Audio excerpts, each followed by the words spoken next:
இன்றே டவுன்லோட் செய்து உங்கள் ஃபேவரட் ஷோக்களை என்ஜாய் பண்ணுங்க.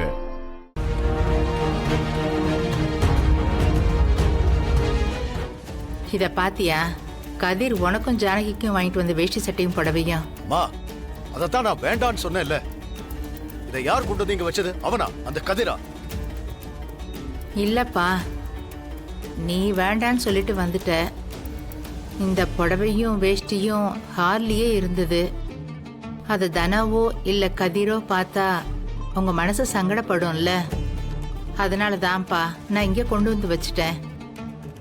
நீ அவங்க மேல கோவப்படுறதுல அர்த்தமே இல்ல ரகு. தனா அவ புருஷன் மேல உயிரா இருக்கா.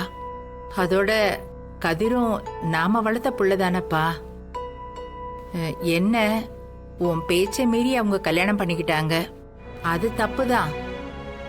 ஆனா அது நடந்து போச்சே. இதே நீ எத்தனை காலத்துக்குப்பா மனசுல வச்சிட்டு இருப்ப? அவனுக்கும் தனாவை நல்லபடியா வச்சுக்கணும், வாழ்க்கையில முன்னுக்கு வந்து காட்டணும். பெரிய மனுஷனா உன் முன்னாடி வந்து நிக்கணுங்கிறதுக்காக தானே துபாய்க்கு போனா. போன இடத்துல அவனை நம்பி ஒரு கம்பெனி பொறுப்பு கொடுத்து அவனை இங்க அனுப்பியிருக்காங்க. சம்பளமும் ஓரளவுக்கு நல்லாவே வரும். இப்பவாவது அவனை ஏத்துக்கலாம்லப்பா.